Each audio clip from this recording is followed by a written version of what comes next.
Good evening, ladies and gentlemen. Welcome to the Cedar Lake Board of Zoning Appeals regular meeting. If you would rise and join me in the pledge of the flag.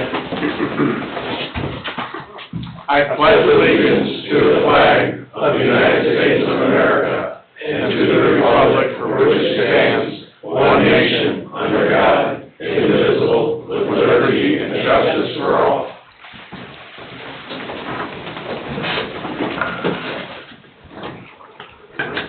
Thank you. Roll call. Mr. Burnham? Present. Mr. Parker? Here. Mr. Jackson? Here. Mr. Capura? Present. Mr. Bungie? Present. Mr. Austin? Present. Ms. Abernathy? Present. Ms. Heiduk is present. Okay. Do we have minutes?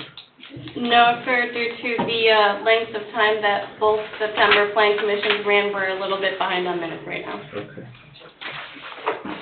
Do we need a motion to table that? So moved. Second? Second. Are you tabling it? That means you have to remove it from the table. Do you want to defer it? Do we need to defer it, even though we're... It'd be better, because if you table, Well, it's you have to call to remove it from the table, and somebody will have to vote to remove it from the table and second it and then vote on it. So we'll defer it. I changed my motion to defer. I was just trying to move things along, but that probably is a better term. I'll second it as well. Motion been made and seconded to continue the reading of the minutes or the posting of the minutes. Any questions on the motion? Roll call? Mr. Burnham? Yes. Mr. Parker? Yes. Mr. Jackson? Yes. Mr. Capura? Yes. Mr. Bungie? Yes, motion passes 5-0. Item number 1 on the agenda, we have an update item from the CREC. 12841 Wicker Avenue, update on the rage room and how that is going with you folks. I see Well, they look happy. I see a lot less rage around town, so it must be doing something. So, going. Okay. Kendra, just name and address for Oh. the record, please. Kendra Michael Cracked, 530 East South Street, Crown Point, Indiana, 46307. Okay, Okay? all right, things going well? Yes, they're going really well. Starting to be more consistent now, so that's nice. We finally got our sign in. The town has been awesome with donations, and it's been going really well. So everybody seems really pleased that we're there, so. Okay. No issues, no outbursts, no, Not that we're aware of. okay. Yeah, I haven't seen it overcrowded at all, so it seems pretty under control. Yep. Haven't had any complaints from the neighbors. They smile and wave when we don't really talk. They don't come in, but I haven't had any complaints or them bring anything up. Nobody's driven across the property to the south that was a concern of I believe his name is Mr. Dragovich. And other than that, we haven't had anyone rowdy. We haven't had anyone come in drunk or on drugs or trying to, do anything that they shouldn't be doing there. So as far as I know, I think we're, every month we've been getting more and more business, so we've come pretty close to this month starting to turn a profit on it, so I'm kind of pleased at that. So other than that, I haven't had any issues. I don't know if any of you have any issues or questions. I haven't heard anything. I haven't heard anything either, so that's a good thing. A couple times I've driven by in the last couple of weeks, it's been during the day, so it looks like it's pretty quiet. But, Yeah, that's real quiet during the day. I haven't seen anything, I don't usually get up that way. We've been trying to keep the building appearance up and the parking lot clear and We got new all of our lights. weirs, all the things we smash, while we're storing them in the back under the awning, and that we've tarped that up, and so I don't think, there's definitely no eyesores anywhere. I think that. We got new lights in the parking lot, so it's real bright out there now, so, Okay. All right. good. Well, anybody see any reason for these folks to come back? Do we have any No. other concerns? Absolutely or- not. Nope. I wish you all the success you need. Awesome. Thank you so much. Thank you. Okay. Good luck. All right. Good luck. Take care. Thank you. Thank you. Under old business, item number 1, Berink, in the city of 14335 Truman Street, developmental variance with a number of concerns. Do we have a petitioner here this evening? He is not here this evening. He submitted a request for a deferral from the October meeting to the November meeting. Says respectfully request deferral for 4335 Truman Street. Was not able to submit required information on time for October meeting. That is correct. He did not submit anything until Tuesday. Has he done anything about the drainage problem? We have had no meeting. He has been advised to set that meeting up as accordance to the July deferral, with myself, Director of Operations Tim Kubiak, and Town Engineer Don Oliphant. He said, I told him our Director of Operations is out of town on vacation this week. Reach out next week to set that meeting up. He has been, so he said he would. We shall see if that comes to fruition. Well, hopefully next month he's got answers. Hopefully. To make a motion on that? I'll make the motion. To defer it till November 8th. I'll second it. Motion been made and seconded to defer this item to our next regular public hearing in November. Any questions on the motion? Nope. Roll call? Mr. Burnham? Yes. Mr. Parker? Yes. Mr. Jackson? Yes. Mr. Capuro? Yes. Mr. Bunny? Yes. Motion passes 5-0.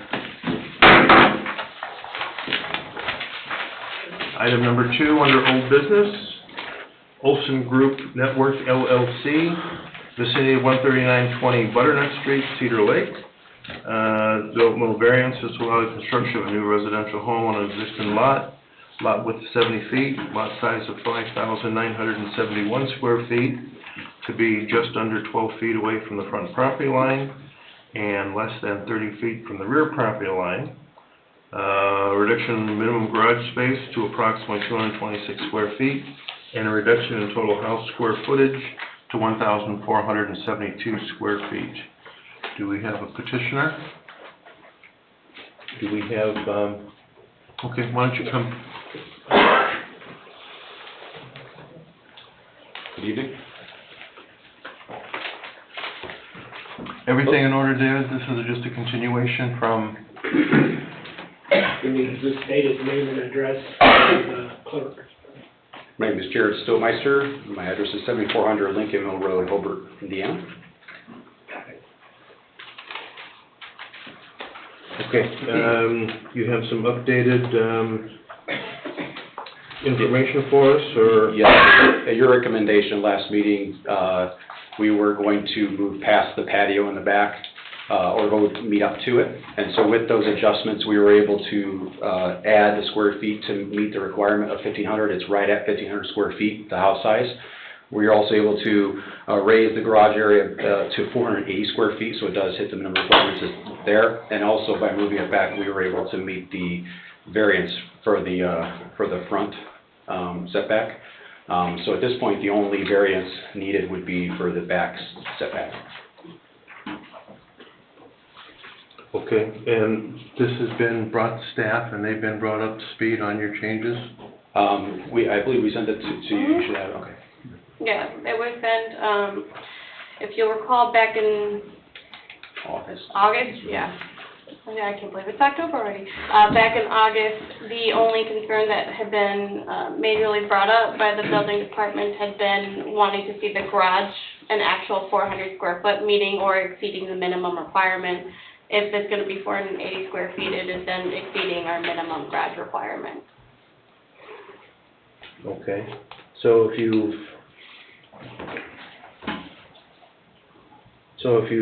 moved back the need for a variance on the building line, Mm-hmm.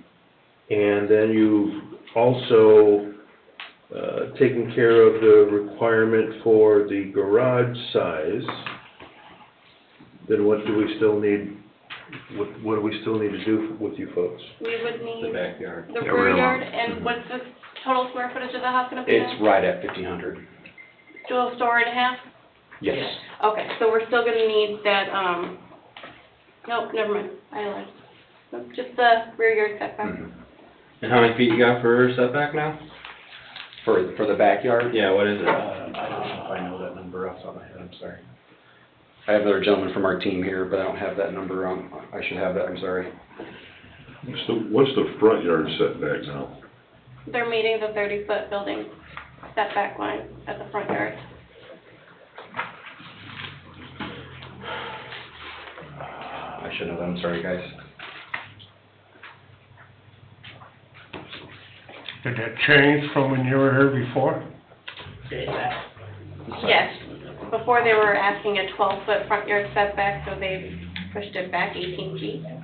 Just need to get his name and information. Yes. If you would, please. 8322 Taft Street, Maryville. So it's actually a totally different house. I didn't use the same house, so it's a totally new design. So it looks like we are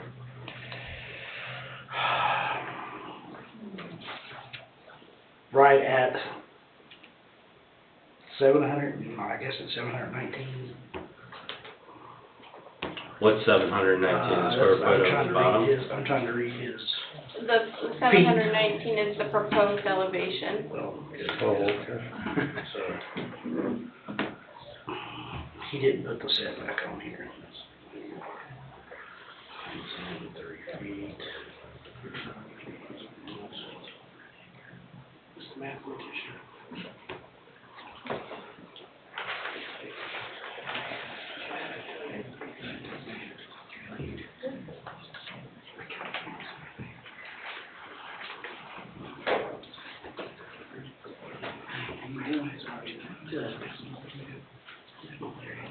Looks like we're over the 30-foot mark by about 10 feet. For the front or the back? Front, over the 30-foot setback on the back. And what's the back? That's the number we're not seeing here. That's the number I'm not seeing here.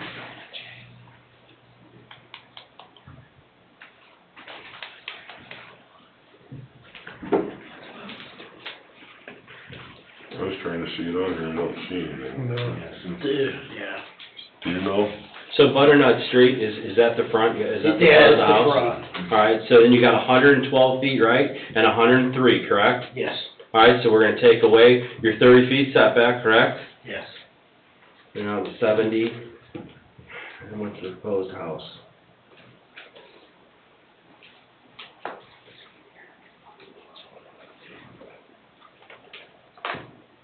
Yeah, I'm not seeing it.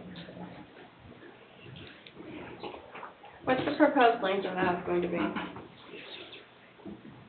got the house drawing, drawing? Yeah, it's in the house drawing. It should be on the drawing. On his, not ours.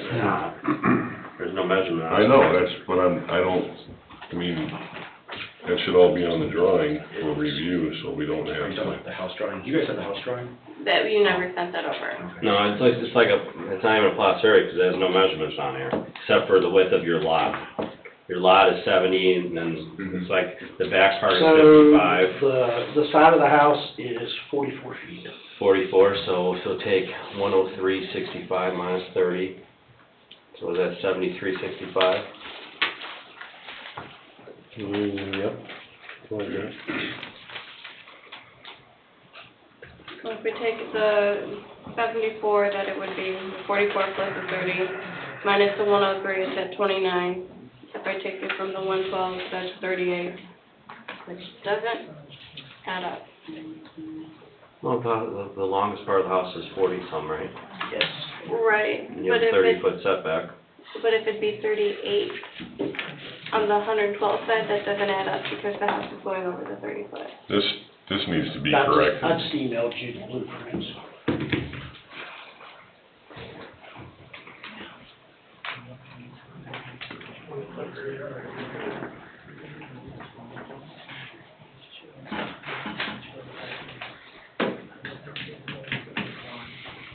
Unfortunately, getting the blueprint during the meeting Yeah, I'm sorry.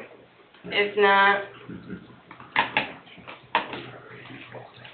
if I had them for last Friday, it would have been much different. Getting the material the day of the meeting is not allowable unless the board has said otherwise. Tell you what I'm willing to do. I'm willing to make a motion to defer this item until you get it corrected and revisit it.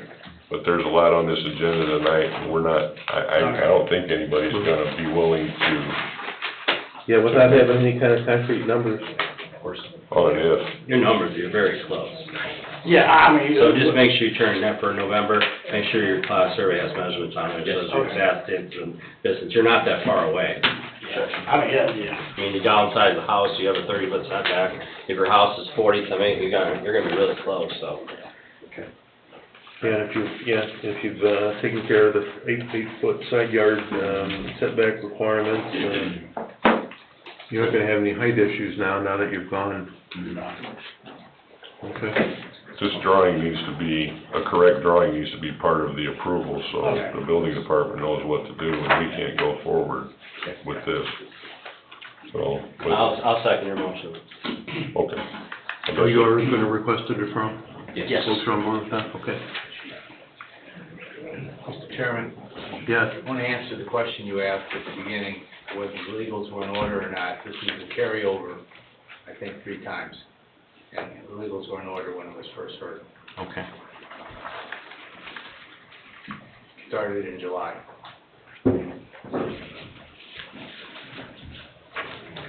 Okay, motion's been made to defer this item to our regular public hearing. Motion's made and seconded. Any questions? No. Roll call? Mr. Burnham? Yes. Mr. Parker? Yes. Mr. Jackson? Yes. Mr. Capero? Yes. Mr. Bundy? Yes. Okay, motion passes 5-0. Thanks.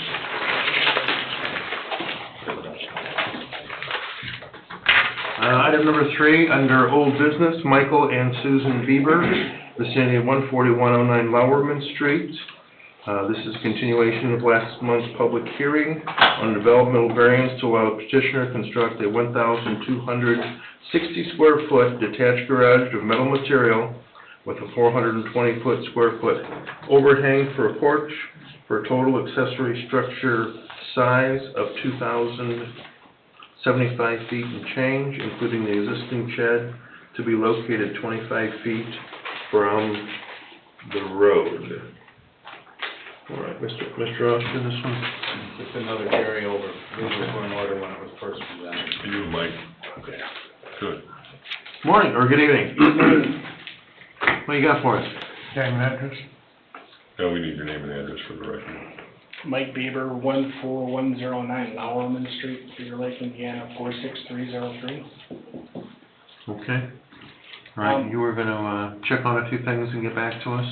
Yes, so per the instructions from the last meeting, I went ahead and resubmitted the material list to convert from post frame, which I was not allowed to do, not allowed to have metal skin on the outside of the building, either vinyl or wood is the option. So I went ahead and did go through and submit the material list with the trust certification and everything for stick-built on a footing. So vinyl siding, stick-built, per the instructions that I was asked to do. That looks good. The only thing I couldn't get in the drawing for the program that I was using is I had to do a really crappy job of hand drawing the awning for the patio on the side of the building that faces the house. But other than that, it's exactly the same dimension as the other proposal. Ashley, you have any issues with what he submitted? No, he got it to me early last week.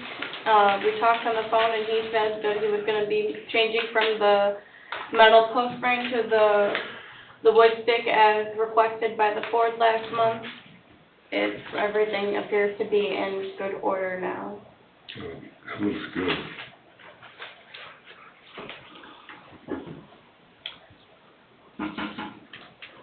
Okay. Do you have anything else you'd like to present at this time, Mike? No, sir. I just took everything, the information that you folks gave me, and just converted it into the requirements.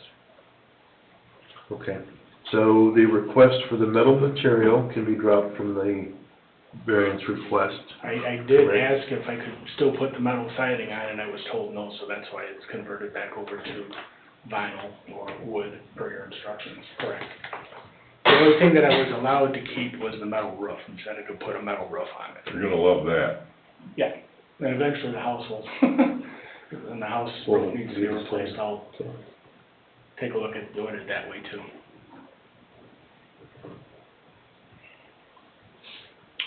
Might have the seat for just a second.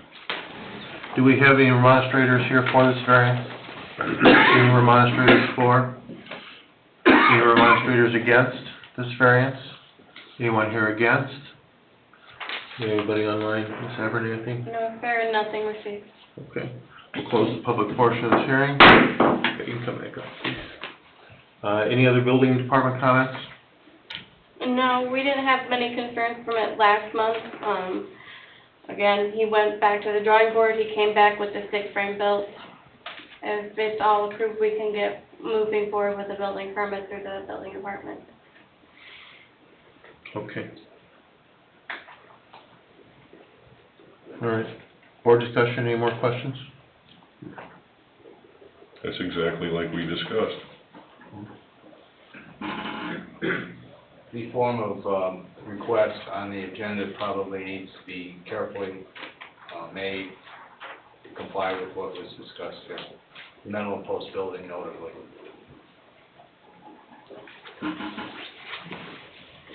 So the motion needs to be reflected, this is gonna be a stick-built wood frame building on a 36-inch footing? Yes. Okay. With vinyl or wood siding, right? Yeah. Is that enough information, because that basically covers the details of what? It does. The rest of it's handled in the permit process. Okay, I'm gonna make a motion to approve this variance based on the changes of a wood frame building on a 36-inch footing with wood siding for the exterior, wood or vinyl siding for the exterior. Yeah, I would prefer vinyl. Both are Yeah. acceptable. Okay. I need to add anything to that, Dave? I don't think so. Sounds like what you requested, or he requested. Okay, that's my motion. Findings? For the findings of fact. Okay. I'll second it, Jeff. Nice work. Thank you. Motion been made by Mr. Parker, seconded by by Eric, to approve this variance request. Wood frame, stick-built, 36-inch footings, along with the other requests. Any questions on the motion? Yes. Roll call? Mr. Burnham? Yes. Mr. Parker? Yes. Mr. Jackson? Yes. Mr. Pecora? Yes. Mr. Bundy? Yes. Motion passes 5-0.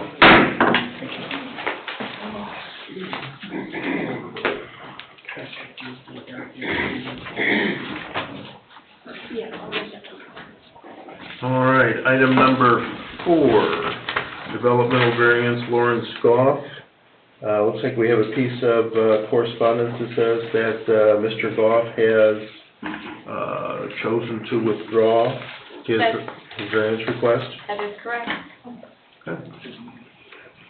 All right, do we need motion or I'll make a motion withdraw? further Goff decides to wish to withdraw his variance request and application. Second.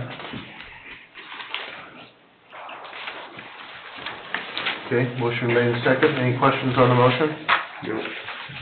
Roll call? Mr. Burnham? Yes. Mr. Parker? Yes. Mr. Jackson? Yes. Mr. Pecora? Yes. Mr. Bundy? Yes, motion passes 5-0.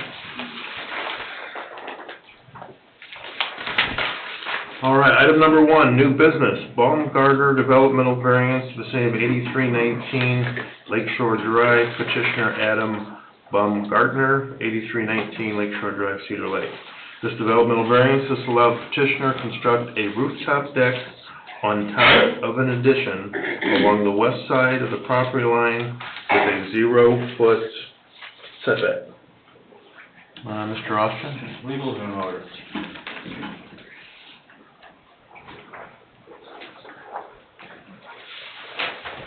we have a petitioner present? You want to step up to the mic, please?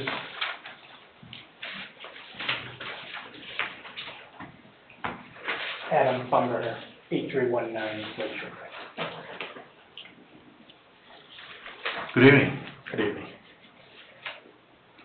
Okay. Give us an idea what you'd like to do? So we had the entrance to our houses, on the west side. And that's where this addition storage room area is. And there was an existing wall there that we took down, that ran along the property line. So basically, we'd essentially be redoing what was already there, hopefully making it nicer and a little more aesthetically appealing. This isn't what was already there. There was a steel wall that went all the way up along that property line. Yeah, but you increased the length of this thing by how many feet? Because I can see the old footing, and I saw pictures. So that, the curb, you're talking about the curb? I'm talking about that. It looks like, and without seeing measurements, it looks like what you demoed was like 4 feet. And what you rebuilt. Can you help me here? Did you look at this, Tim? Yeah, When I talked to Ashley earlier, I looked at these pictures and I looked at them again, and I've never been so confused. essentially he tried rebuilding a covered deck with a room, basically. I mean, he poured a footing and honestly, we don't know what was done, but there's now a new concrete pad and a deck all the way to the property line. There was previously a deck along that side of the house, as far as underneath of the house. That's what I saw. There was, there was a little bit of storage under the house and whatever. Like he said, it was a disrepaired, kind of a barrier wall there, but part way down and then part way it was just posts, so. You didn't know anything about this construction before it happened though, correct? Correct. I can't see you saying, okay, build right up to the property line, because that doesn't happen. No, this was anymore. one of those stop by and see what was happening things, and it was happening, so. The building department has some concerns with the footings and what was done there, because obviously if you build a building on top of that, it needs to be frost footings and Correct. proper, so we don't know, essentially, we don't know what's there. We know there's a new pad and a new curb with the walls built on top of it with the deck, so. And then also the back, or the room in the back, he was rebuilding also, the rear, what do you call that? The rear covered porch area deck, or lakefront. I was trying to understand this earlier. I had a conversation with Ashley, and I've never seen anybody do anything like this before. It's just, I've seen people tiptoe across the line. Right. This was, and, the house directly west was here several times to get a variance for that new house with, I remember that. they actually have I believe a 36-inch side yard on the east side and then a 1'6" side yard on the west side, and they only had a 25-foot lot. So I see a stairway in there, the stairway's in there now, what's the width of that stairway? Because that's the only distance between these two structures now, right? Yeah, there's, from the house on the west from the house to the property line is 36 inches. So that's it. What was the original permit issued for then? The original permit was issued for an outdoor patio, outdoor rear yard improvements, like an outdoor kitchen and patio. So the addition, this added, the whole addition wasn't even part of the permit? Correct. Correct. Are you the contractor for this job? The owner. You're the owner, so are you the contractor too? Yes. That you hired, or did you do all this work yourself? And why was it you think it was okay to build this without pulling a permit? The side piece because it truly was, I feel like, already existing. So we just, we're taking down the old and re-putting it up right where, we actually are 6 inches closer to the house, 6 inches farther off the property line than what the previous wall was. In the back, it's kind of the same thing. You can see there's a deck. That back is basically just enclosing underneath what that deck is. I'm looking at the picture, and you're telling all three, that looks like 3 doors. That third door that's closest to that property line, that was existing? It was, The opening, I've got pictures. In this picture, there's 3. All 3 of them were existing? no. No. No. No. You've increased the footprint there, and I know why you did it, but it's a lot. And I can't remember a time when anybody's come in here and got a variance approval to build their structure all the way to the property line. I mean, and I get it, these lots are small and they're challenging, but... Yeah, but going into the safety factor, like, you know, for instance, someone's in the backyard that needs medical attention, where do they get in from here? Through the house? It would be on the east side. I mean, well, yeah, is the east side always gonna be that way? It'd be a 6-foot walk on each side. What do you have from the property line on the east side? 6 feet? 6 feet, yeah.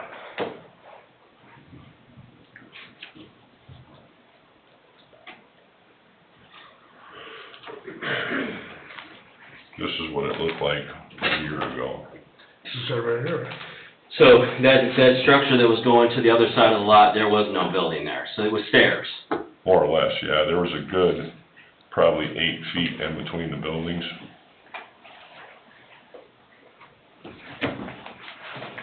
Yeah. Actually, this is on the side of that. Okay.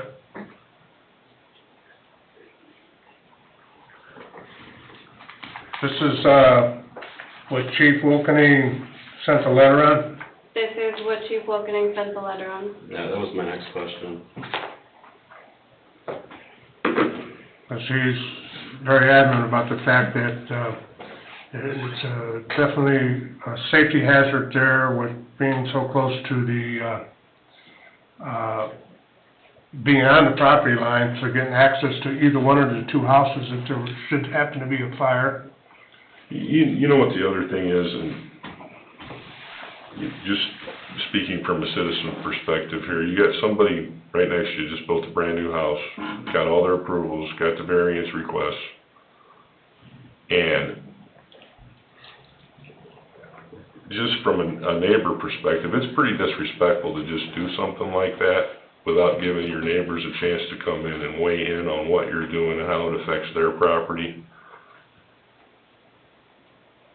I don't know how you thought you were gonna get by with doing this, you know? To you, it probably doesn't seem like much, but from a public safety standpoint and from a respect standpoint, I've never seen anybody do anything like this before. And I don't know what the benefit to you, other than getting extra space without giving your neighbors an opportunity to voice their opinion on it. It's certainly not the way things happen around here, and it's not being a good neighbor for sure. But you've created yourself some new challenges here.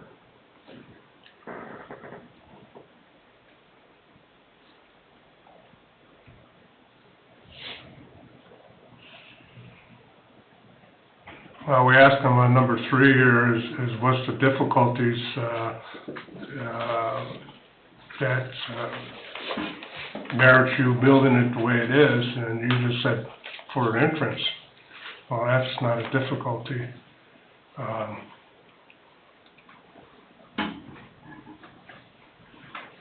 So the number 3 hasn't been answered, and just based on that one there, we can deny this, not even getting into, it's not permitted correctly.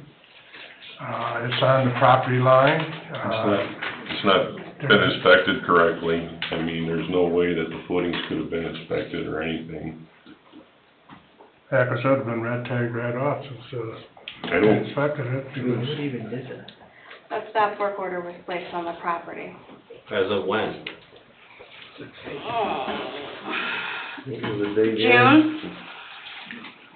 The stop work order was put on June 8th of '23, because the permit was, as stated earlier, only for the outdoor kitchen patio area. And then it was found that it was a deck, an addition. We're now putting on the deck along the side of the house with storage underneath. So it was not what was approved on the building permit.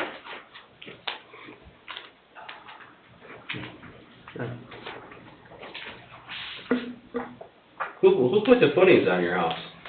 You did that yourself too?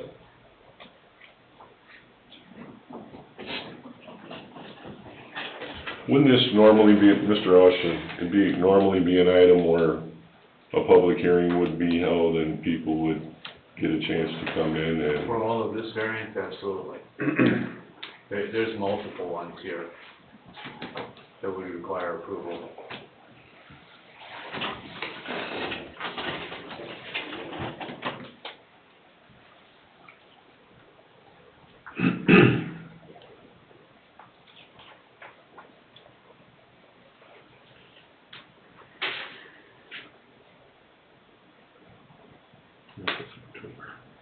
So June, When did you start the project? Late May, early June, late May. And then the stop work order was placed on the structure 3 to 4 weeks later? Probably 2. About 2 weeks? Looks like you got an awful lot done in 2 weeks. It does. Do you do construction for a living too, then, obviously? Yeah. Have you ever done construction on a house where you didn't have to pull a permit or get an inspection done? No. 'Cause I don't know of one either.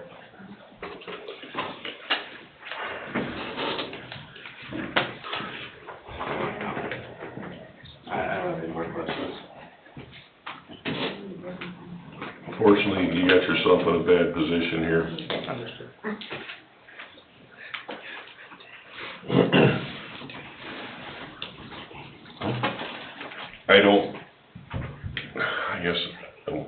I don't know how this gets restored to what it originally was without knowing what was there originally. What's the, I have photos of what it was originally, but It definitely wasn't this. it wasn't that. It wasn't even, I mean, in a space like that, even 3 or 4 feet is a lot. But I don't know, do you have any idea, Tim, of how this gets restored to what it was originally, or does he need to start over from scratch with a new plan, or what needs to happen here to get this right? Well, I believe that, I believe that there's gotta be some type of a agreement on a side yard setback, first of all, because, like you said, the 0, I don't think is gonna cut it. I know there was some fence posts or some deck posts and some deck along the side, the majority of it, which were, I can't tell you how far they were off the line, but I know they were close.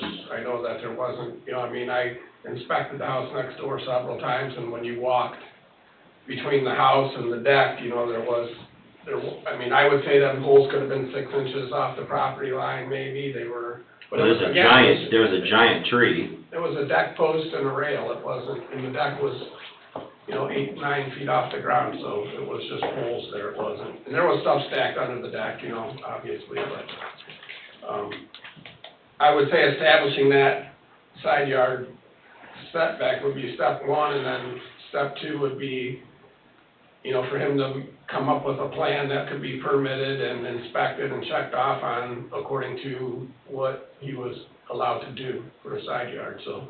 He does have his doorway going in there, so this, you know, the other people move their house door to the front, but his door does come in the west side of the house. You know, like there was, you know, he walked on the deck to get to the front door, so.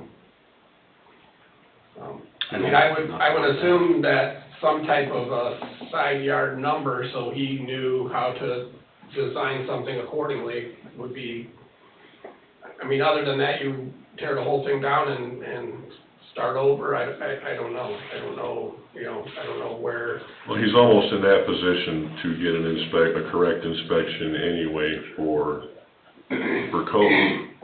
Correct.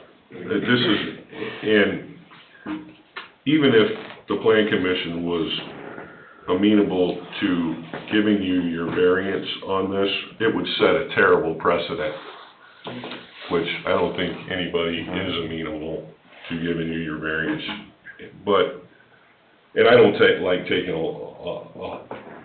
I'm a pretty reasonable guy. I've never seen anything like this before, and it befuddles me that you did this.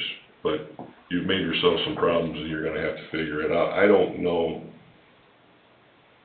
what a reasonable side yard setback is for there, because I don't know what it was before, and I don't know how we find that out now unless somebody does a survey of what was there, pulls a survey from what was there before.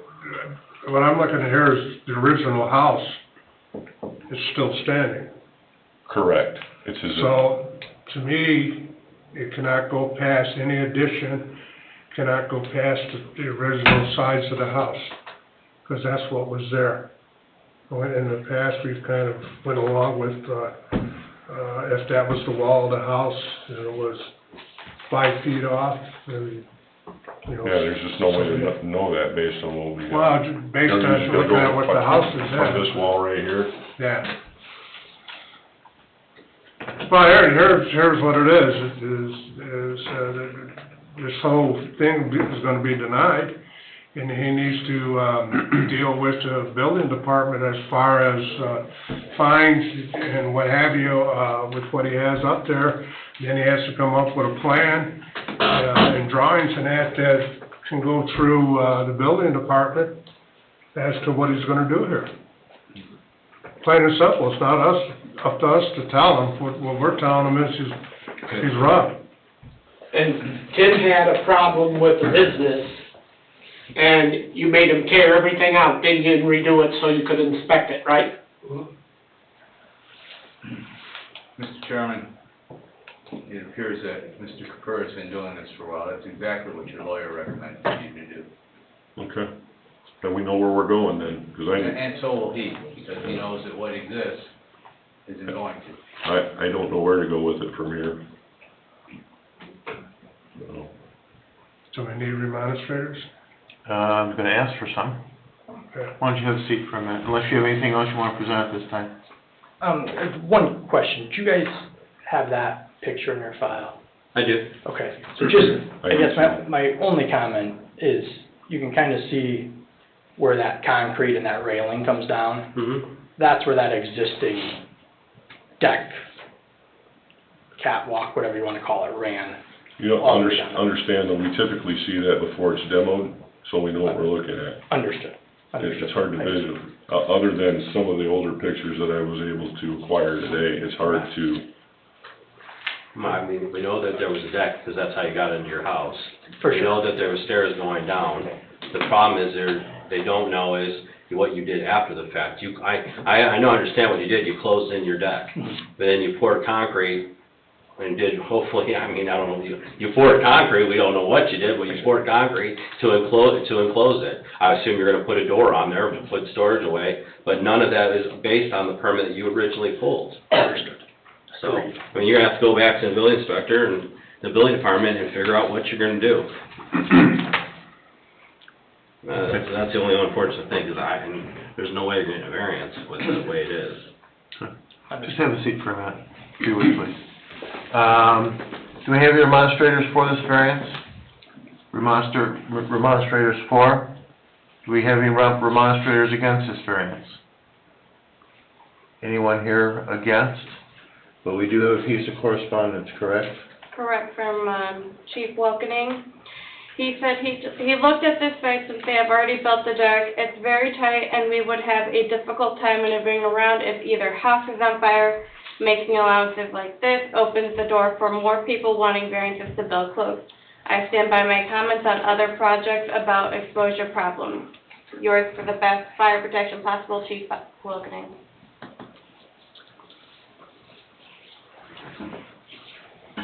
Okay.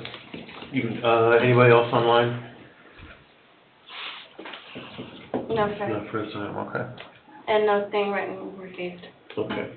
Then we'll close the public portion of this hearing. You can come back up if you would, please. Okay. Well, so, I don't know, where do we go? What kind of recourse do we take? You could withdraw this and start from scratch. Just withdrawn? He could withdraw, he can ask for a withdrawal and start over.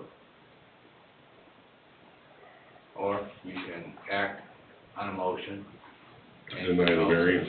I'm sorry? To deny the variance? Yes, sir. Ball's in your court. You wanna withdraw it? Does that allow me to come back with a, With an updated plan? yes? Yes, I will. Okay, then yes, I could withdraw. Mr. Chairman, Can I ask a clarification question? When you're saying come back with a different plan, are you asking about coming back next month with a different plan, or coming back in the future with a different plan? actually, Ideally, he cannot come back until he has an application that this Board of Zoning Appeals can consider properly before there's any plan or permit or internal, building department activities. I just wanted to want him to clarify, so I could clarify for him that a withdrawal means you're gonna have to reapply, resubmit everything, starting back from ground zero, which is what the attorney's recommending. I had somebody who had confusion of that a withdrawal meant a deferral last month, so I wanted to make sure it was clear. I get it. Understood. Yes, I would everyone agree my first step is still coming back with what that side yard can be, what that variance can be on my side yard, so I know what step 2, 3, and 4 are. I don't know how to determine that number. You're gonna have to, I don't know how you can determine it other than Would it be fair? GIS. On a survey, right, no? Or a plat. Greg, this gentleman needs a site plan. He needs to do some homework and get his site, his parcel identified and what the improvements are, existing improvements are, and what the proposed improvements are. So the proper variance, the proper request can be put before you. Until then, it's a floater. Do you understand that? Yes. Okay. Okay, and what as far as, what kind of recourse do we have to reverse the action that's already been done? Building department's got that, right? Refer that to the building department along with a request that they review what the violation of the town's code means in a penal sense, fine at all. Leave that to the building, that's your building department's job, but request that they take and review that. Okay. The variance is withdrawn, we don't need any action. Just a formal acknowledgement. No deferral, it was withdrawal. Accepted? That's what we did with golf. We did a formal acceptance of the withdrawal. I made a motion for that, right? You do. Did it get a second? For golf? I'm sorry? For golf, we For did. golf, we did. We did. Okay. So we need a, I'll make a motion to accept this withdrawal. I thought Eric made it. It's fine, and I'm seconding. Okay. motion by Greg, I'm in a state of confusion. seconded by Eric, to accept the withdrawal.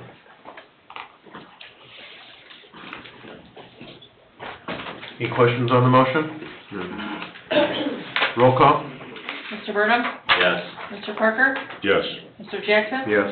Mr. Mr. Capura? Yes. Mr. Bundy? Yes, motion passes 5-0. Thank you.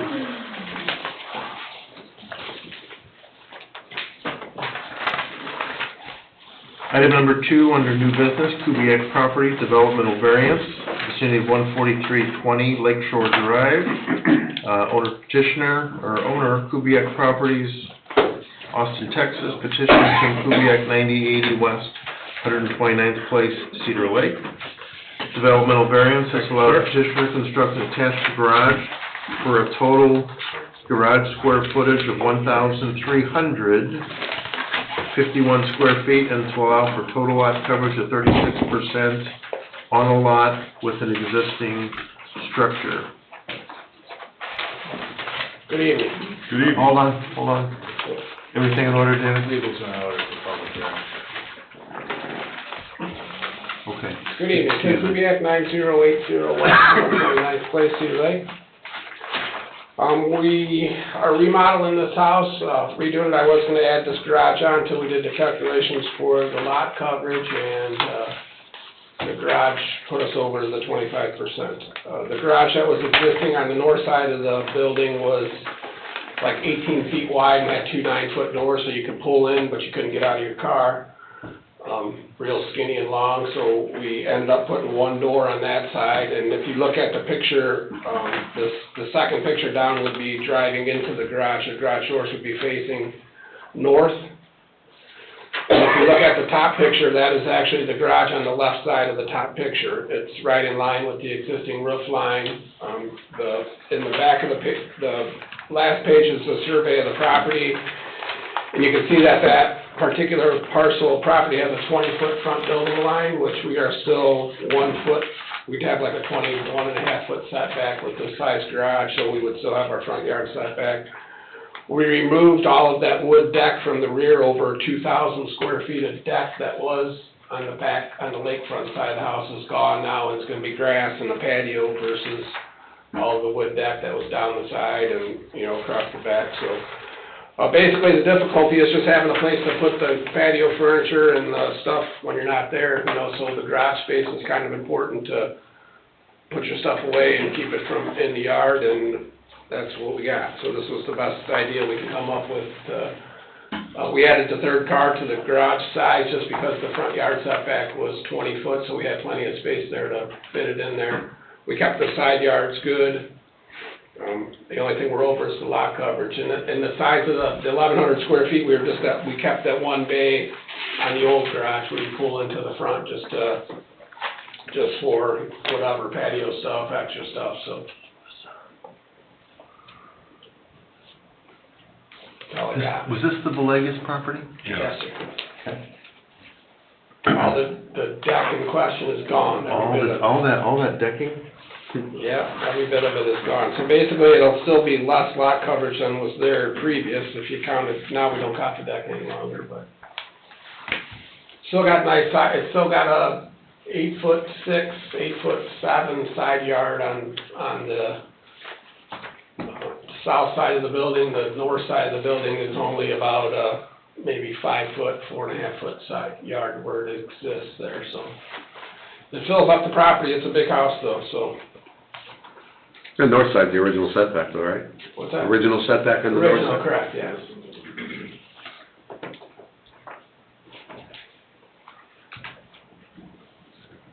It will almost look like a new house when it's done. So the only thing you're looking for, a 6% increase on the 6%, 25? Well, 36% lot coverage. Another percent. That was what we needed to, add that fireplace and really the garage. When we did the calculations of the entire building on that footprint of that lot, there was 18 feet left without putting anything on, so we have room for 18 square foot garage right now to add on. To keep it at the 25%. We did remove there was like a big retaining wall and a bunch of stuff in the front yard towards Lakeshore Drive, which is all gone now, making space for the garage kind of, Actually, you're gonna be able to, because that's where your driveway's gonna be, right? Right, yeah, actually with this garage, on there and all the stuff, the deck and the landscaping wall and all that stuff tore out, it's gonna seem like the property is larger than it was before we started. I know Dave lives next door, and he could probably attest to that if he's seen how the front yard was cluttered with everything, so it'll be kind of a little more open, but. You know, 2 driveways? It's gonna have the same driveway where you pull in, and then you're just gonna drive along the front of the house into the garage doors will be facing north, so it'll just have one drive. Basically the same setup as it was, if you look on that plan, you just continue on right into that garage, where you could pull around before, so fairly simple.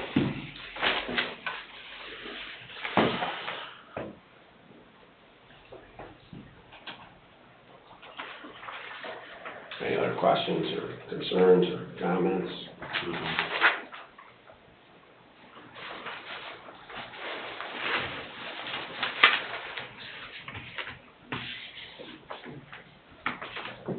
I don't have any. I don't think I have anything at this time. The roof line looks like it's under the current roof line anyhow too, right? Yeah, the actual roof line just extends straight out from Yeah. what's existing, yes.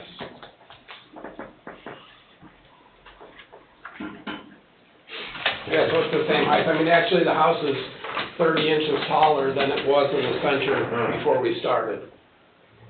But other than that, it's still only 24, it's like 6 feet under the maximum height still, so it's really close.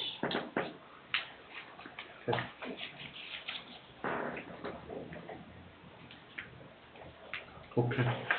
You might have the chief for just a minute, please. Do we have any remonstrators for this variance? Any remonstrators for? Any remonstrators against this variance? Any remonstrators against? Ashley, we have anybody? No one online, nothing received. Okay, we'll close the public portion of this hearing.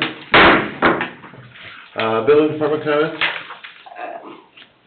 It's kind of pretty much as he says, they are reducing the previously allowed lot coverage. I calculated it earlier, just to make sure I had that number for you, because they didn't do it by percentages back when the first approval was.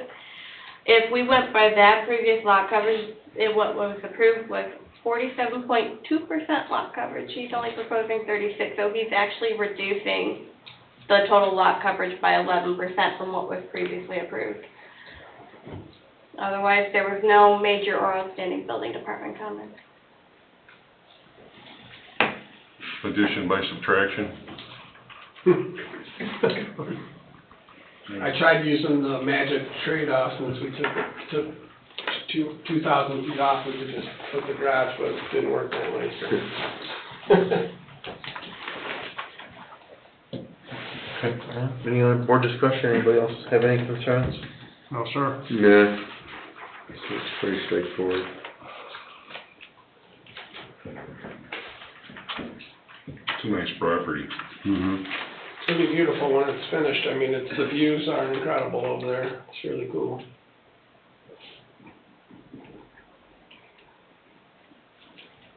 It's all redone to maximize the view of the lake, the whole, I mean, the back of that house is like that picture. Oh, looks nice. You can see everywhere, from anywhere in there, you can see all the way across the lake, so it's pretty cool. Yeah, it looks good. Spot to put your stuff inside will be nice. Or else we're stuck with one car garage, basically.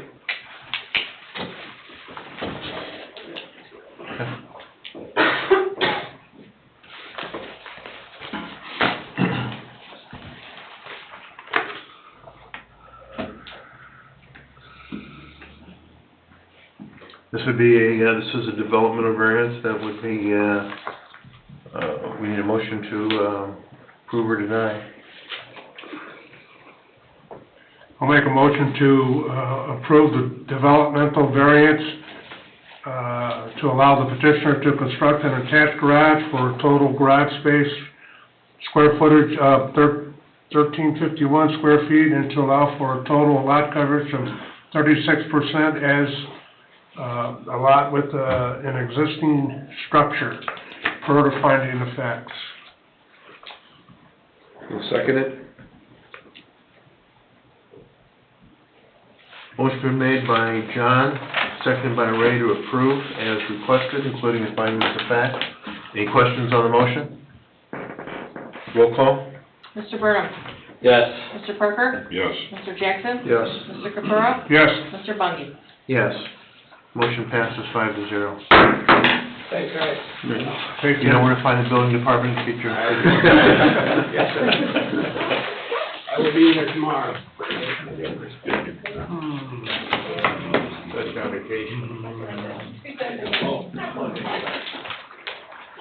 Good evening. Item number 3, Cedar Lake Storage Development.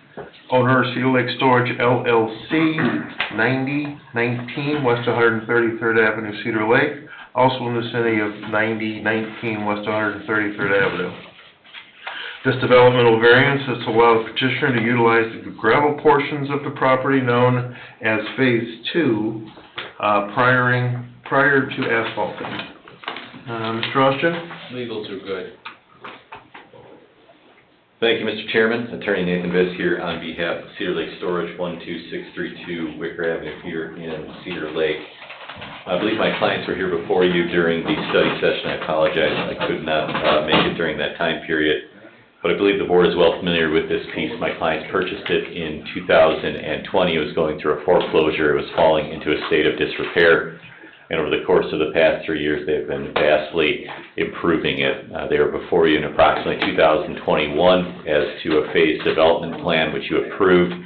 And also during that time period, one of the mandates that you had was for the exterior storage areas to have that put underneath asphalt. That was the very end of Phase 2 of what they planned on building out. They were hoping to do it this past summer. As they indicated 2 weeks ago, they had significant difficulty with a builder that they had building that fourth building, on the property.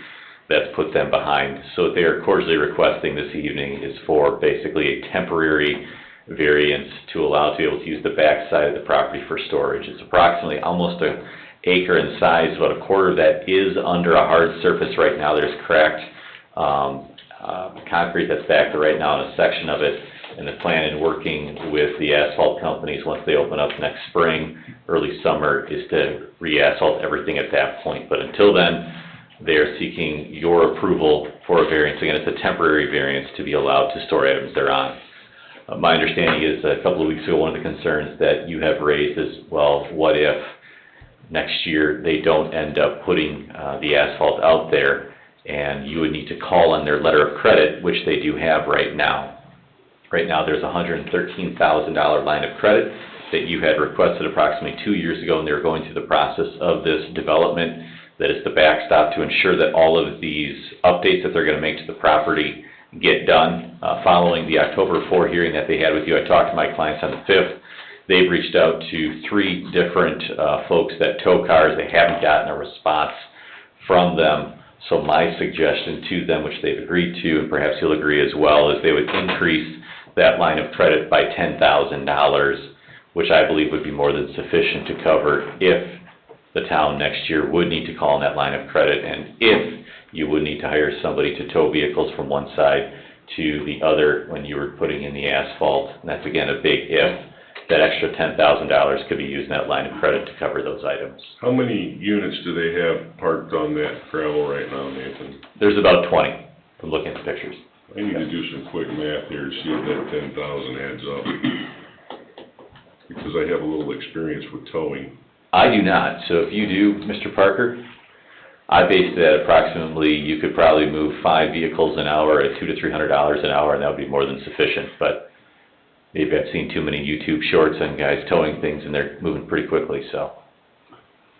Well, the reason we asked them for a number on towing is that if they failed to put the asphalt in, we were gonna tow them out or get them out of there, Sure. not just move them from one side to the other. Well, the reason why we discussed that, Mr. Capura, was in the discussion that they've had with the asphalt laying companies. It's basically a 2-phase, is what the companies have said to them, is they would do one side first, basically split the project down the middle. So that's what was in our mind, is you would, anything that was there existing, if there's items there, you pull to one side. Once, in essence, that side is hardened, you pull it back. So that way it would be all on site. Somebody asked me a question about this week, and I want to cover that. there's asphalt there now. All the asphalt spaces on this site are being utilized for storage right now on the existing asphalt. Everything is filled up. Yeah, basically, Mr. Parker, the only areas that are, in essence, available asphalt are the channeling, the alleyways between the buildings. But the remainder of the areas are filled up, yeah. And what's on these are RVs, not boats, correct? That's what I understand, yes, yep. And when we talked at the plan commission about this, it was, for no more than 20 vehicles. Not utilizing, from what I'm seeing here, it sounds like they want to utilize all the gravelled area. And we talked at the plan commission, just the 20 vehicles that were there. Just to limit the existing? Just limited to the existing, nothing more.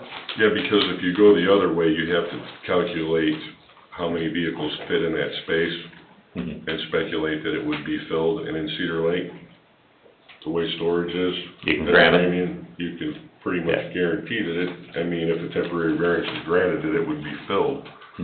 So 20, I calculated about $8,000 for what exists there right now, if the number's 20. But how many, what's the capacity of the thing? The capacity? Yeah, how many units would that area hold? I think long-term, and again, I don't have this in front of me, you can probably hold about 100 units out there if you were to do it, to fill it up. So there's a potential for 80 additional if we grant a temporary variance. Unless, as Mr. Capura says, that there's a cap that you want to implement this evening on any additional. Well, I suppose that could go either way. I would only consider it if it's for no more than 20 vehicles that are there. If there's, they go for That means anything it's more a than cap that, if he then goes over I would 20. have to say no. Okay. And my clients have indicated to me that they're willing to abide by that cap. They communicated that to you at the last meeting on October 4, and they're gonna abide by that. Is that a building department consequence? No, that's. What would be the consequence if that went over 20? Well, it could be, rescission and withdrawal of their approval, all the way to that, and anything in between.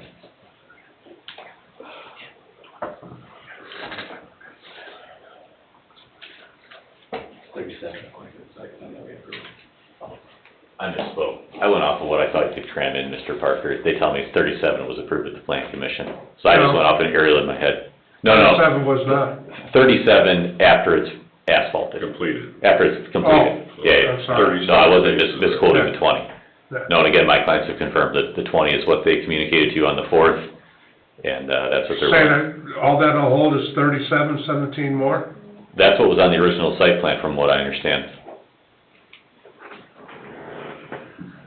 So. They still went ahead and did something against what was approved. And for that, I say we hold them to the 20 vehicles, or we deny them the variance totally, and they can move them off. Because I asked them what they would do if we denied it, and he said, we'll move them. Tell them they can't have them parked there. Yeah. So they hold it to 20, or they can move them.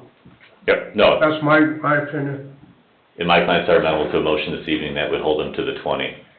And the other item would be just a 12-month variance in essence, and their plan is next spring, summer, like I said, to get the asphalt in. So, like we said, we've also got the backdrop of the $113,000 line of credit, suggested an additional $10,000 to make that $123,000. Mr. Parker, your quote indicates that there's a little bit of buffer in there, so. There is, yeah.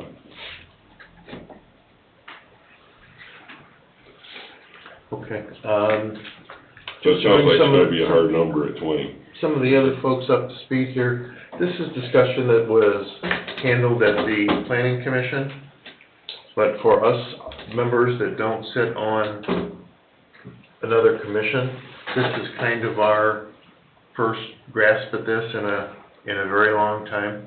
They came before us last month, or, I think it started the week Was it last- before, because I was here for the week. all right, and we told them they had to come to the BZA to get a variance approval for what they were asking, Okay. okay? At that time, we discussed all this like we're doing right now, pretty much the same thing. And, they were asked how many vehicles they had there, and they said 20. 20 plus or minus, you know, so I'm hung on the 20 number. they're parking real close, two can count as one, I guess, but, you know. If they do your math. So basically, that's what it is, Jeff. It's, It- that they were not supposed to park anything on the gravel areas, and they were supposed to get them, once they're paved, then they can park. But then I guess they had a problem with constructing the building and time of the year, the asphalt, what have you, I can understand. So I'm willing to say, let them keep the 20, get it paved. And I appreciate that, Mr. Cabrera. As I pointed out in my proposed findings of fact, one of the reasons why you have this section of the code is to avoid the dust and the particles. And that's why, for reference, this is a temporary measure. We're working in through the winter months where you don't have a lot of that because of the condensation that comes down. The other aspect of the particles is when you go from the back of the property to the front, it's about 500 feet that you're crossing their own property before you even get to any public roadways. So if there is any aggregate that's stuck in a wheel, it's going to flip off on their own property before it goes into the public. And this is of a private nature, very temporary. So I wish I would have been involved 2 years ago to try to negotiate with the Plan Commission at that point to allow some temporary parking, kind of like what we did with the Harbor Marina, Pinecrest, but here we are after the fact, so we're requesting for just 8 to 12 months to be allowed to use it, so. Should this have a hard deadline on getting that asphalt completed, like a drop dead date? According to their approved site plan, they're supposed to finish phase 2 by September 15th of '24. That's your hard date. That's it? Okay. That's not only a good date, that's a good target date for the additional surety. Before the asphalt plants close, you Right. can Right. pull in the letter of credit and get it done. Gives the town time to do that remedial act if we need to do it.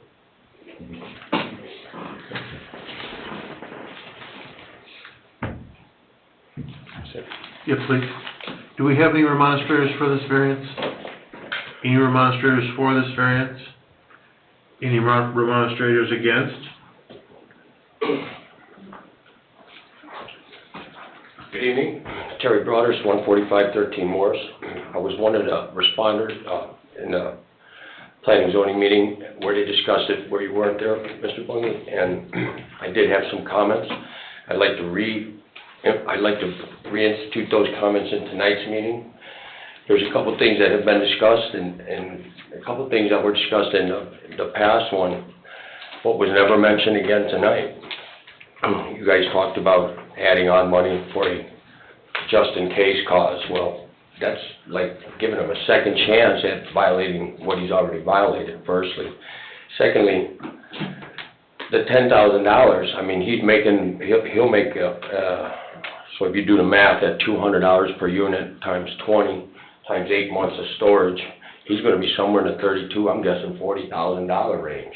That's profit in his pocket because he hasn't had to put the asphalt down yet. So now, in all reality, the town is allowing him to earn money on the gravel to pay for the asphalt, and you're giving him till the end of next season, which he couldn't get it in at the end of this season. It seems like a whole lot of excuses of not getting this done, a whole lot of reasons why we're trying to help him get this stuff parked on the gravel instead of just saying, look, he signed a contract, he made a deal, he wouldn't be on the gravel unless it was paved.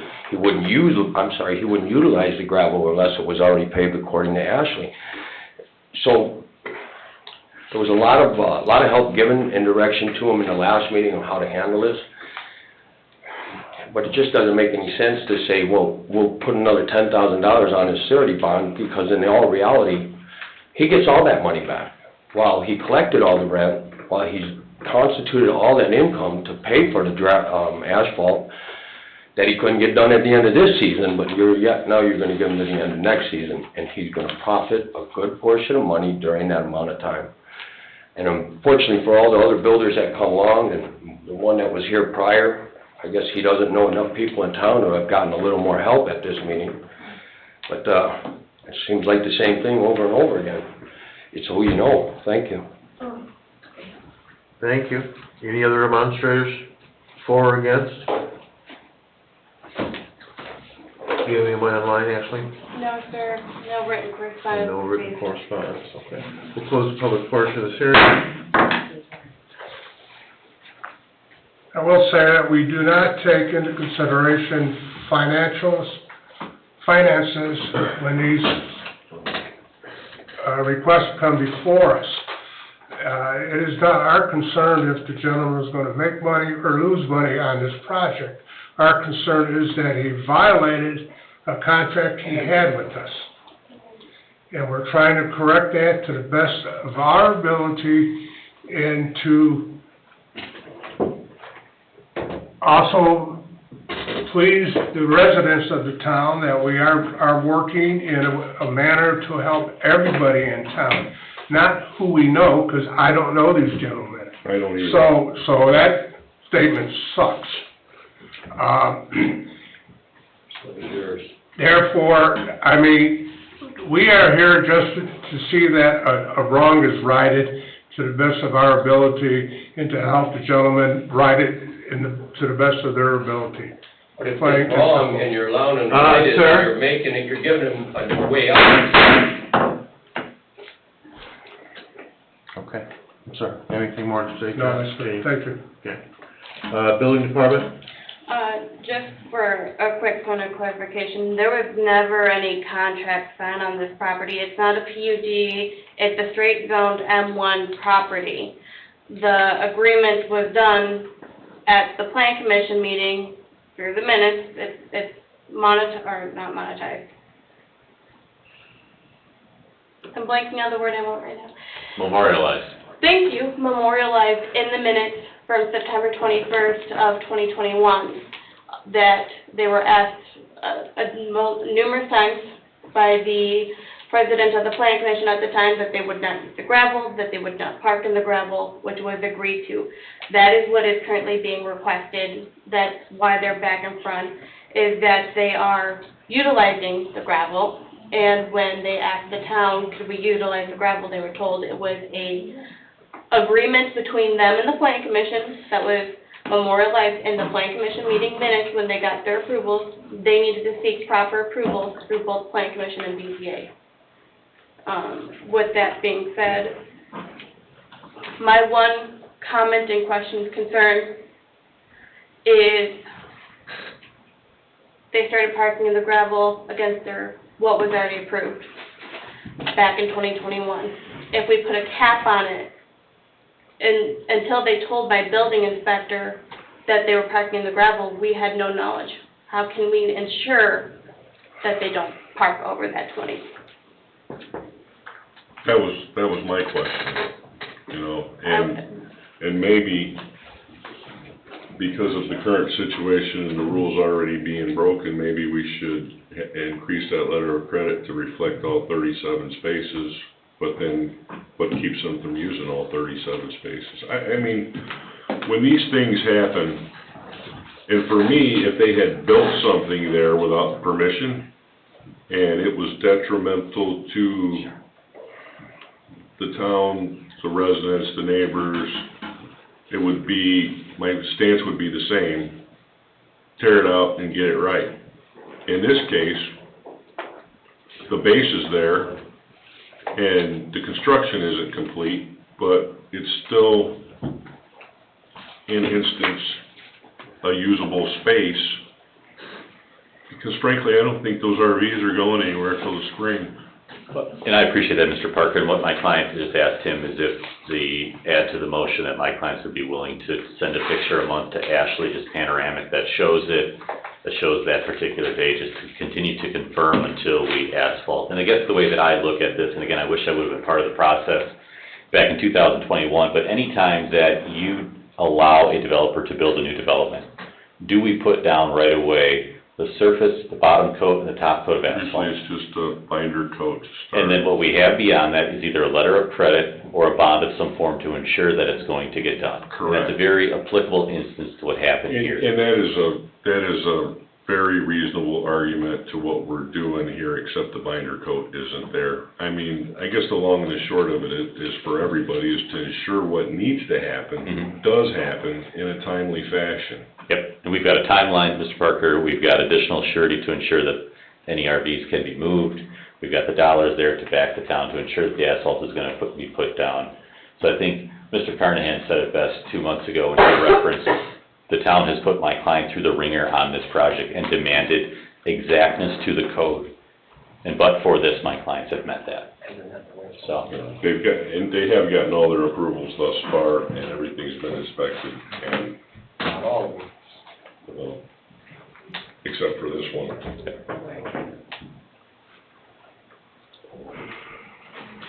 Okay, so this is a developmental variance. This would be a decision that this board would make. It is.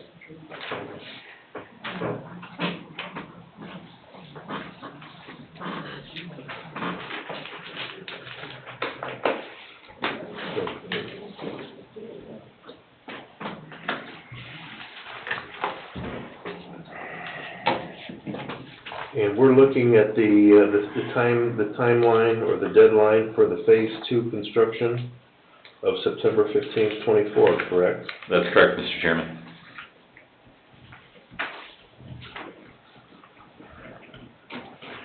And I assume that this would be discussed at the July or August meeting next year, and understand what the movement is over there, so we could start getting a contractor lined up to do this work if, we've decided to pull on that letter of credit. I'd recommend it be on the June agenda for update, July agenda for update, and August agenda for update.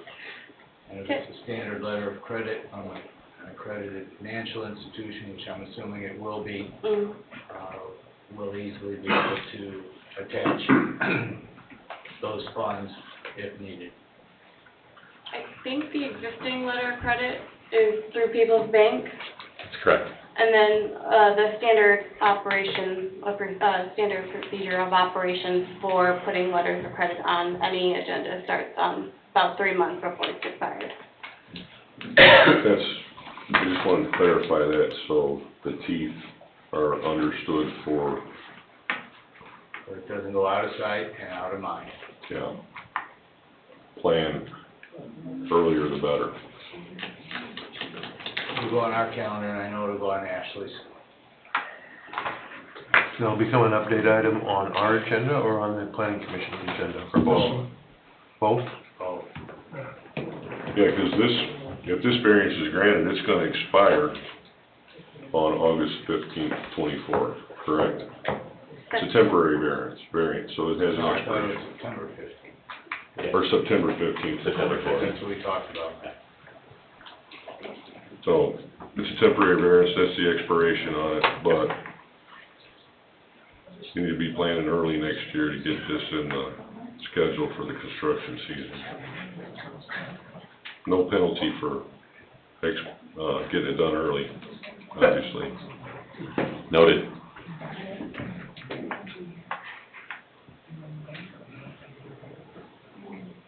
So then by my read, Mr. Chairman, we've got June, July, August on your calendar and Plan Commission, and also requiring updates from my client.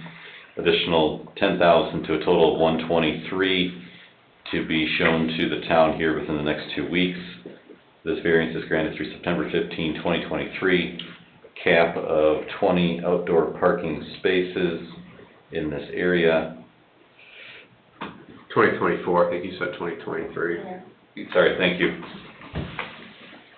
Time flies, and I believe that is all of the items that I have here. And then for me to get regular updates to ensure Yes. that we're not going over. All right, I'll say by the 15th of each month. You wanna have that photography evidence on a monthly meeting too? I can do that. And the update, it can be with this agenda. On an update item? Or I can distribute it to the board as soon as I get it. It's fine.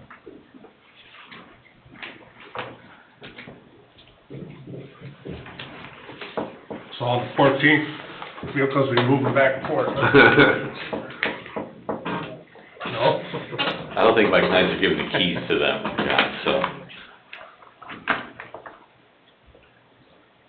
Well, let me see if I got all this. I'd like to make a motion to approve the developmental variance to allow the petitioner to utilize the gravel space for 20 vehicles only, of the property known as Phase 2 prior to the asphalt.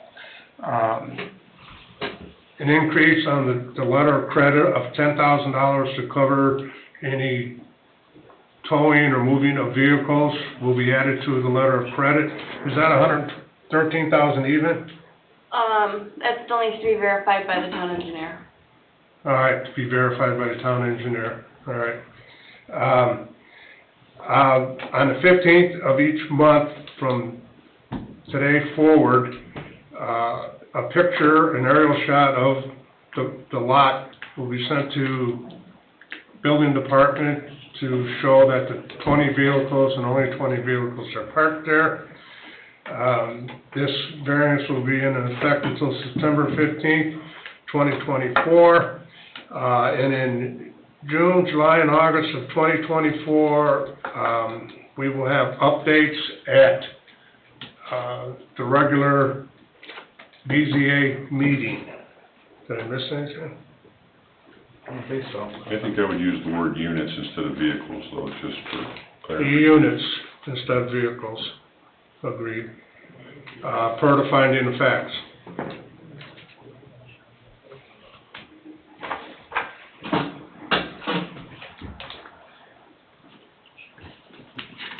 Second your motion. Motion been made and seconded by Mr. Parker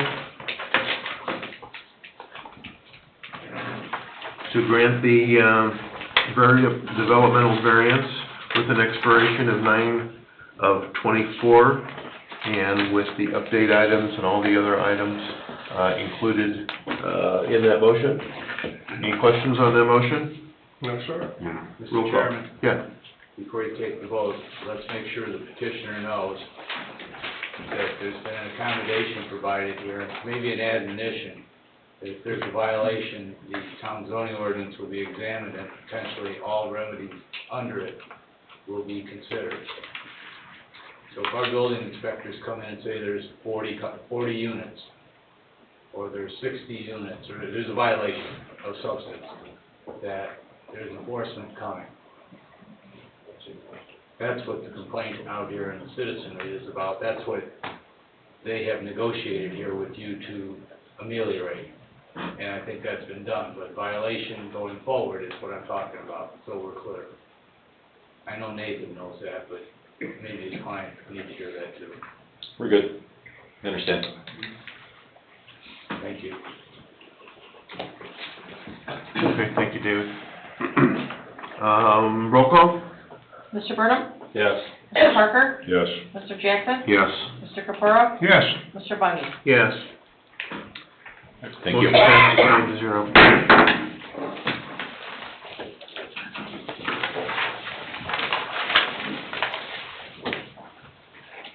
Item number 4, developmental variance, Butcher, 13913 Lakeview Point Road, vicinity being the same.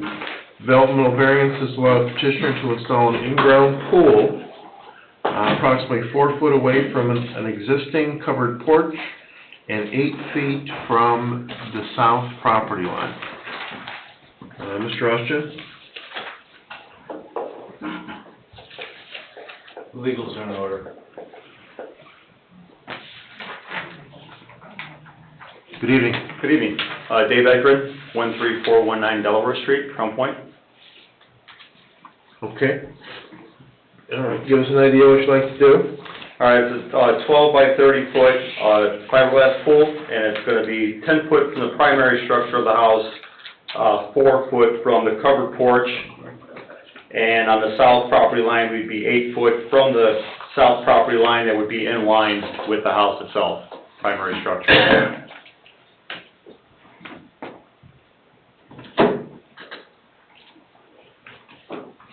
Fiberglass in garage. That's a nice unit. Sure, go ahead. Hey, so for this covered porch, is it accessible or like you could jump off of it? It's not, it's about a story and a half, and there isn't any way you can actually climb up on anything around it to get to that porch itself. So the only way getting at it is through, like, you would see it through like glass? I mean, there's no way of jumping out of the window or? No, the home has the primary structure that's 10 foot away, has windows in it, but nothing like that. Yeah, the primary structure is not, that's fine, the 10 feet, but the 4 feet is what I'm asking. Yeah, there's nothing like that. There's no windows, no access, you can jump off of it. Yeah. Okay.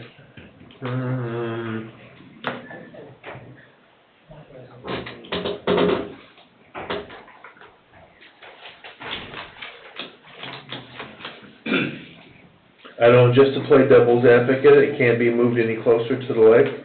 We could move it closer to the lake. We actually have a little over 10 foot from where the pool would sit right now to where the grass ends, and then we have some stone between the grass and the water. So there's probably 10 foot to the stone, then we have about 3 foot of stone, 3 foot of sand, then we have the lake, so we could push it away from the house.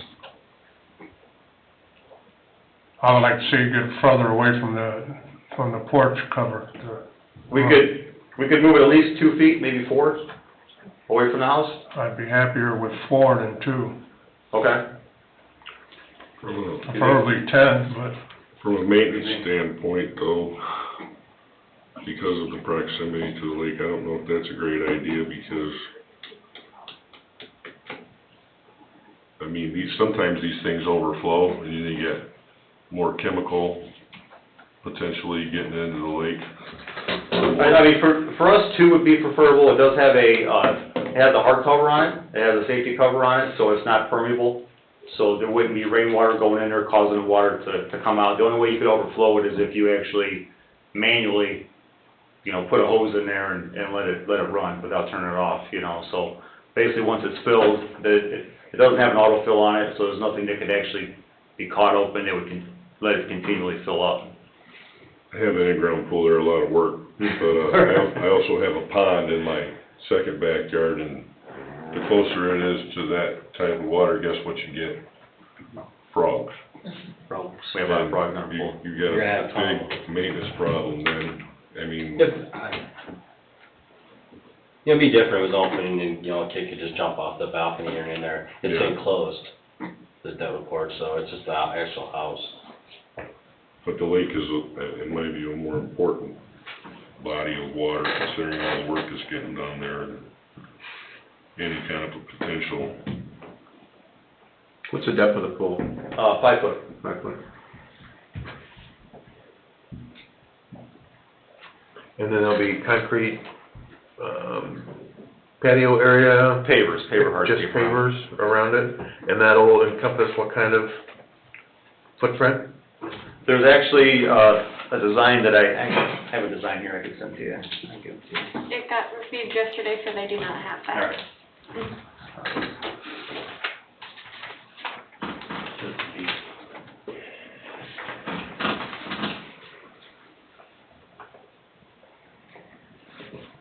And that shows that covered porch on the back of there.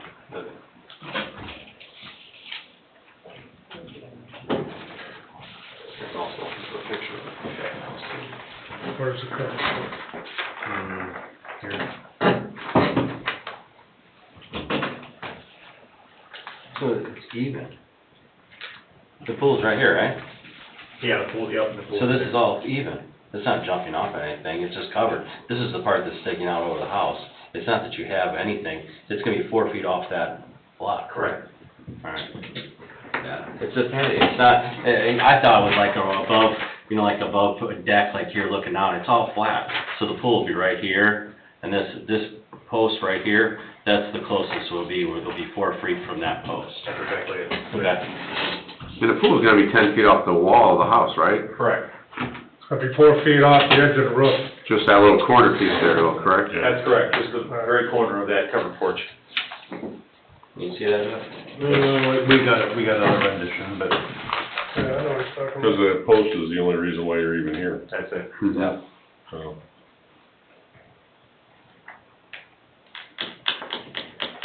And then just what, the 8-foot sidewall there? Yeah, it's 8 foot off the south property line, in line with the house, existing house. Yeah, yeah.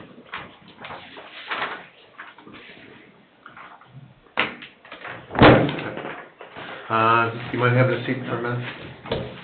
Do we have any remonstrators for this variance? Do we have any remonstrators for? Come on up.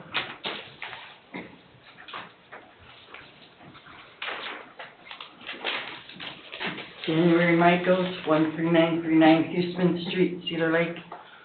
When you say on the property line equal with the house, is it 8 feet from the fence? Yes, the house is 8 foot from the fence, and the pool will also be 8 foot from the fence. I live right there, and that butts up to the, her south end of the property butts up to my legal easement property. I don't have any problems with her getting a variance for that. She's got a very small yard, and she wants to enjoy it. She needs that extra couple of feet. That's all. Okay, thank you. Any other remonstrators? Anyone else for or against? Ms. Abernathy? No one online, nothing received. Okay, we'll close the public portion of the hearing. Okay. You can come back up, please. Building department? We went back and forth about the 4 feet from the covered porch. It was my view that because it is a covered porch, it is a roof, it needs to go for the variance. There was a thought of, well, if it was just a porch, no roof, it wouldn't need to be here, because it would not. So they are in front of you. Otherwise, there was no major comments from the building department. We were more concerned about them moving it closer to the lake, especially because unless you have seawalls that maintain your shore, it does erode over time. So making sure that it's not encroaching on the lake and something potentially happening in the future, we were more wanting it to be further from the lake as well. I agree with that, and, you know, anything could happen with chemicals, I mean, you could have that thing open and get a big rain, and now you got algicide and chlorine potentially in the, I don't know what kind of pool it is, it's a salt pool but the chemicals that close to the lake. I mean, I'm fine with the pool, but. We'll keep it at 4. Yeah. Okay. Is this where you plan on putting the mechanicals for the, in that corner there, right, the corner of the lot? Yeah, according to the design we have now, probably keep the back in line with the 8 foot, and then we could stay off of that back property line back here, we could stay off the back property line 10 foot. If we could, then we could hide them with some tall grass and some shrubs. Because I think I'd like to see you keep it within the 8-foot setback since it is. For sure, okay. No encroachment to the neighbor as far as, you know, another, I don't know, we wouldn't really even call it a structure, but, We won't go any closer than what the pool is to that fence. Okay. Did you already determine the soil condition for the 5 foot? Is that where you got that depth from? It's just the type of pool that we have, it's the fiberglass pool that we chose for that. It's just a one single depth pool, and a canyon ledge, it's 7 inches on one end.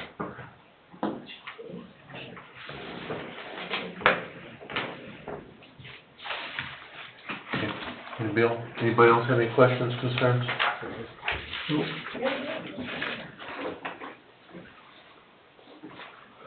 All right, well, motion would be in order. I'll make a motion to approve the developmental variance to allow the petitioner to install an in-ground pool approximately 4 feet away from the existing covered porch and 8 feet away from the south property line, per the findings of fact.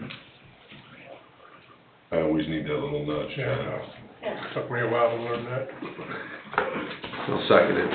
Motion's been made and seconded to grant the developmental variance as requested, including the findings of fact. Any other questions? Roll call? Mr. Burnham? Yes. Mr. Parker? Yes. Mr. Jackson? Yes. Mr. Capora? No. Mr. Bundy? Yes. Motion passes 4-1. Cool.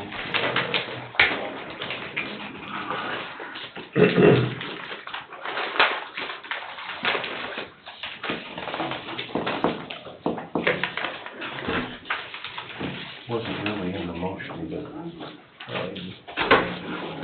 Ashley, did you catch the commitment that the mechanicals wouldn't be any closer to than the 8 feet? I will make sure it's memorialized in minutes. So. You're okay with that, Greg? 8 Yes. from the property line, 10 from the back. I forgot. It can't I encroach should've any added closer that. to the fence, on the pool. Okay. I just figured it'd be cleaner if we had a memorialized. I will have it memorialized. I've heard that word Uh-huh. way too many times. And I'm gonna use it. That's a lot, that's a lot.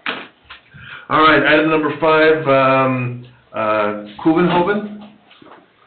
Developmental variance, Ryan and Jillian Kuvenhoven, 7507 West 143rd Place, Cedar Lake. This developmental variance is allow petitioner to install a 10-foot by 12-foot shed for a total accessory structure of 696 square feet. Mr. Austin? Legal's in order, but the green cards are missing in this particular file, so Ashley, if you would, shag those, that would be great. Yeah. Other than that, legal's in order. Any approval should reflect Contingent upon. proof Receipt of... of green cards. Sounds good, okay. All right, good evening. Good evening. My name is Ryan Keidenhoven, and me and my wife, she's... Your address? 7507 West 143rd Place, Cedar Lake. Thanks. Me and my wife would like to request a approval for a variance to have a shed built, 10 by 12, so 120 square foot shed for additional storage space. We are requesting this because we have a smaller home in the Surprise Park neighborhood, 1,400 square feet about, and we have a growing family, and we do not seek to move at this time, and we really like where we live, and so by a shed, we want to accommodate the ability to be our house for a much longer period of time. So that's why we are seeking approval. I guess I'm gonna ask a dumb question here. Sure. Is that at 2.5 feet off the property line is what I'm seeing there? Yeah, I saw that too. 2 feet, 3 inches is what it looks like, is that right? It's not, if you look at the garage, it shows 6.6 feet from the property line, and he's putting it in line with the garage. I'm not sure where that number comes from, if maybe what had ever been done previously. There had been a 2.3 foot setback. Okay, yeah, that's confusing, but and it's hand drawn in there, so Yeah, I guess it's not that makes sense now. So it's not a correct distance. It would match or be close to the garage. is back that of the 8 garage. foot 8 inches, the distance from the property line to the garage? 6.6. 6.6, that's kind of blurry. Yeah, we would make sure it's the minimum 6 feet off the property line and 10 feet away from any other existing building. Is that the only shed you have on there?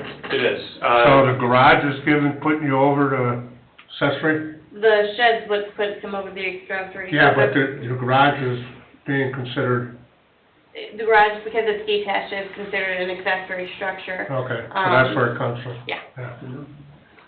Sounds like a no-brainer there. That would be my next question. Yeah, beats to it. Yeah. Great minds think alike. Okay. Do you have anything else to present at this time? I have we're gonna be ordering it from Yoder, portable sheds, right? Good unit. I bought a couple of those for work. and, Yeah. I mean, those things are indestructible. Yeah, we saw them at the Lake County Fair and thought, this is a great option. So Get the metal roof when you're getting it. that's what we're doing. Does a 10 by 12 have footing? I don't think so, but we'll Yeah. review that at the building department. I don't think so. But that's a good call, that's a good question. So 200 seems to stand out in my head, the number 200. Square feet. Footing as in, Yeah, I just don't, it's regardless. If we're just gonna give you a variance to put the shed up, you're gonna go in front of the building committee and you'll have to meet their requirements. Yeah, whatever their requirements are. So, yeah, it has nothing to do with us. Okay. I was just asking. All right, do you mind having a seat for just a second, Ryan, for me, just call these. Do we have your demonstrators for this variance? Any remonstrators for? Any remonstrators against this variance? Anyone here against? Ashley, correspondence? No correspondence, no one online. Okay, close public portion of the hearing. We can come back. Building department, comments? If the shed is approved, it would only put him at a 12.4% lot coverage. However, at that point in time, he would then need his 2 accessory structures allowed. The reason he's in front of you is the garage is 576 with the proposed shed. It puts him over the max he can have, which is the 600 square feet. So he'd only be able to have 14 square foot accessory structure. I don't know any accessory structure that's that small. Otherwise, there was no major comments or concerns with this item. Okay, so there's still, that means there's no room on your footprint of your lot for so you have a growing family, so, no pools, no... No pools. Okay. No kind of structures, decks, spas, anything like that, kind of kicking around in the picture at this moment, Nothing. Okay. You're right. Of course I'm right. I'll make a motion to approve this developmental variance to allow the petitioner to install a 10-foot by 12-foot shed for a total of accessory structure size of 696 square feet, with the findings of fact. And contingent upon? Contingent upon, what am I contingent? Those green cards. Oh, contingent upon the green cards being located in the building department. They could be just waiting on the post office. Sometimes I don't get them for months until after the meeting's over. I'm just waiting on post office. Okay. Seconded by Eric. All right, motion and seconded, to grant, this variance, developmental variance as requested, with the contingency of the green cards being returned, and the findings of fact. Who seconded it? I did. Eric. Roll call? Mr. Burnham? Yes. Mr. Parker? Yes. Mr. Jackson? Yes. Mr. Capuro? Yes. Mr. Buggy? Yes. Motion passes 5-0. Okay. You're set. Thank you. Comment? Public comment? Mr. Chairman. Yes. I just wanted to compliment you tonight on helping and continuing the improvements that are going on in Surprise Park subdivision. I live there, as you know. And some of these homes and improvements and additions are a continuation of what's been going on the last handful of years. A lot of this is going on in an attractive community, and this work and this activity you've taken on behalf of the improvement and value and well-being and quality of life is appreciated. Bless you. Thank you. All right, thank you. Anybody else? All right. Motion to adjourn? I'll make a motion. Go ahead, John. All those in favor? Opposed? We stand adjourned. 8:20 in the evening.